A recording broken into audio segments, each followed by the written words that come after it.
Welcome to MCGR number 2. Some of you guys liked my first video of this, so I'm doing a second video of this. Now let's get started. So, in this game I was playing black while my opponent was playing white. So, yeah. They open up with the move e4, and I play the move c6, starting with the Karakan, planning to push my d-pawn forward, if they were to push their d-pawn forward. They did push their d-pawn forward, controlling the center. As you can see, these spots are defended.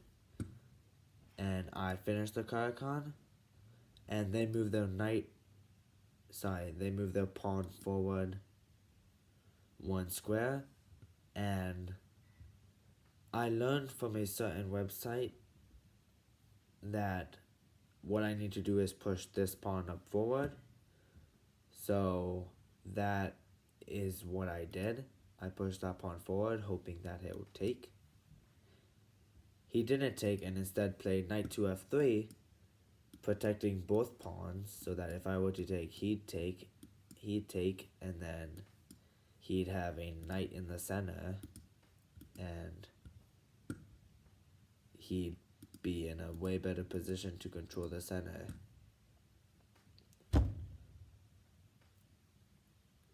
I moved my knight out to help attack that pawn and to help put pressure on this pawn. And he responded with the move c3 to also help protect that pawn. And now the move bishop to e3 is possible to also protect that pawn. He's pretty much getting a good defense going for that protection of the pawn. As you can see, not 1, not 2, not 3, but possibly 4 pieces can defend that one pawn. And this pawn's defended 2 ways. He's just got a nice defense going right here. I played the move g4, bishop to g4, pinning the knight, hoping to take the knight, and then that way I can take that pawn and collapse his center. And collapse his center a bit, therefore threatening, hopefully he'd take with the queen.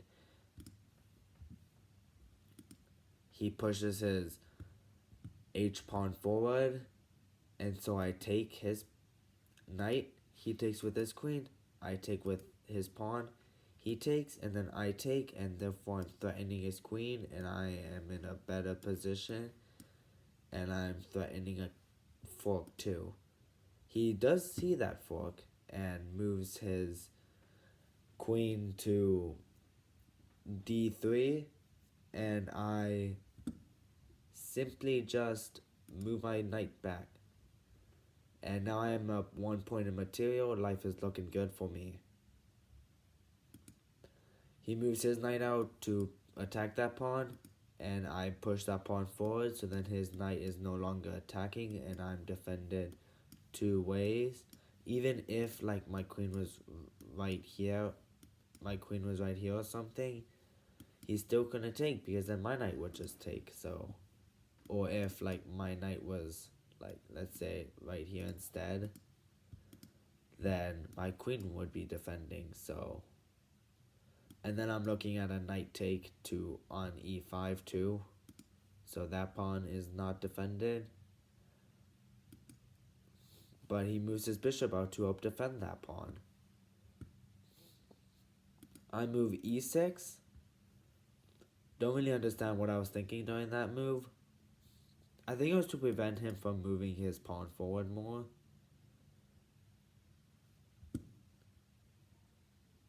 Oh, and then I think it was to push this pawn forward and then possibly this pawn and trap the bishop and then win this pawn. But whatever. So the next move I did, or I guess I should say that he did, was knight out. Well, knight out. Hold up. Pawn was there. I pushed my pawn. Why I didn't just take Don't ask me why. I must not have been paying that much attention.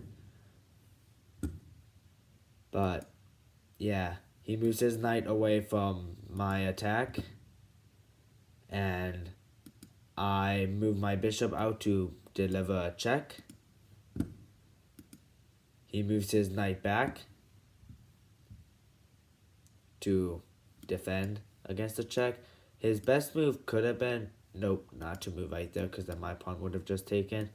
Even if he took my queen, I could have just taken with my rook, and then I'd still have a castle on this side. And anyways, I would never really castle queenside, because casting queenside is not ideal, is not an ideal thing to do. But anyways,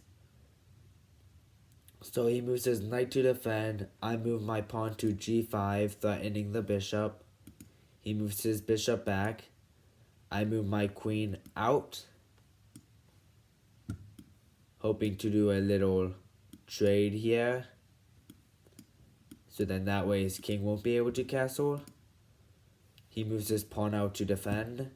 To attack my bishop. I take the knight. He takes with his queen. I take with my queen. He takes with his king. And then I just move my knight.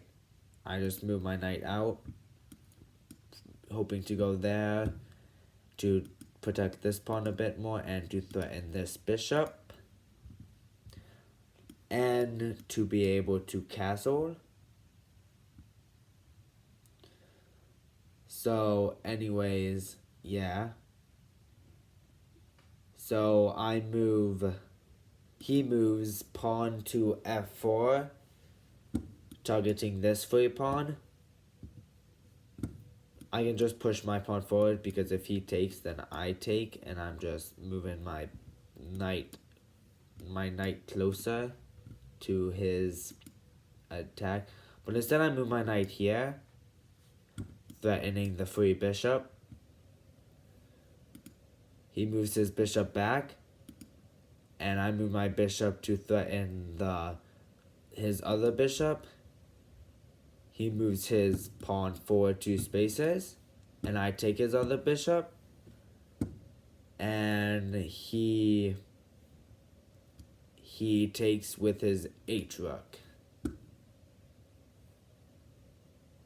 which is probably his best move. He could have taken with this rook, but he would have left this pawn undefended, and once this pawn is taken, then I could take this pawn.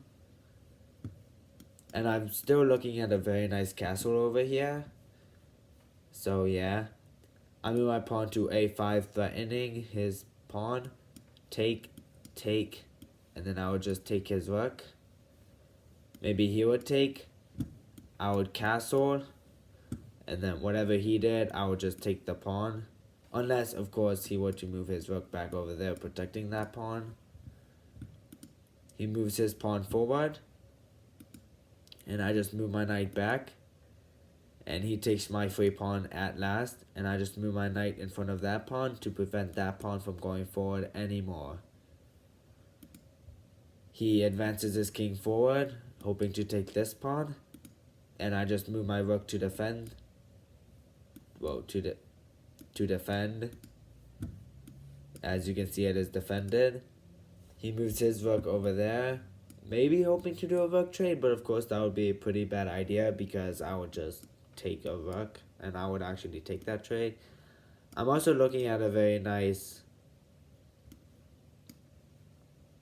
option of going right here, possibly, and then right here.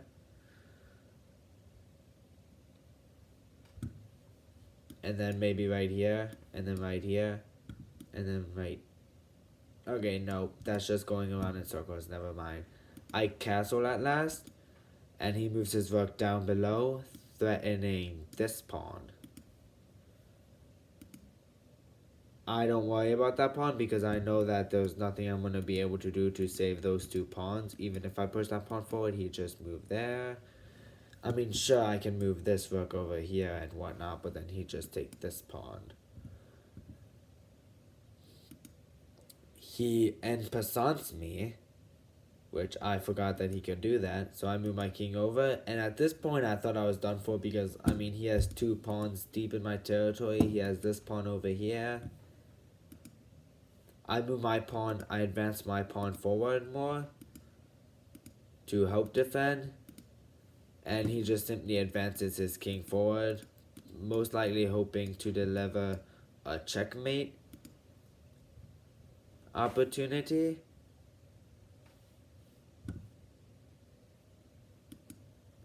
So I just advance my pawn forward. He takes my pawn. I take his bishop. He takes my knight. I just advance my pawn forward, and he moves his rook over to defend against me, promoting to a queen, or whatever I want to promote to. I move my rook over to deliver a check, and he moves over to this square. Of course, he can't move over here because my guy is attacking, so I guess I can go here. But instead I go there to trap the rook, so that if he takes, I take and get my queen. He advances his pawn forward, which I don't really see why he's doing that, because if he advances, then I just take. So I take his rook. He moves his rook, hoping to do the exact same thing that I did. But simply, I just move my rook over to check him. He moves his king away. I get a queen. By the way, moving his king there is kind of a bad idea, because moving there I can just check him and then eventually fork him by doing repetitive check, which right here I can fork him, which is what I did. Then I took his rook. He promoted to a queen, and I took that queen. Then he was just hanging on to the desperate idea of possibly getting a stalemate.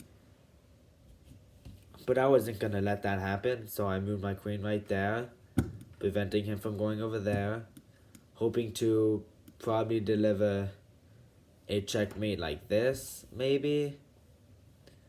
We're just looking at a bunch of different checkmating opportunities, like this. That is a way to checkmate.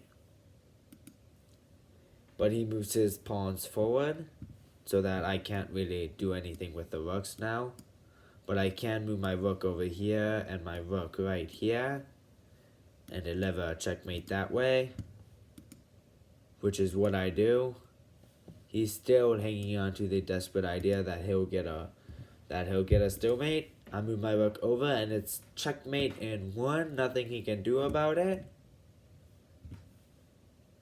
I mean, he literally can't move anywhere. He is trapped. I mean, he can't, like, take his own pawn because his pawn's there. So anyways, he moves his pawn forward, hoping I'll be distracted by that pawn. And I just deliver the checkmate because I was not having it. Well, that's it for today. Hope you enjoyed. Please like, don't have to subscribe.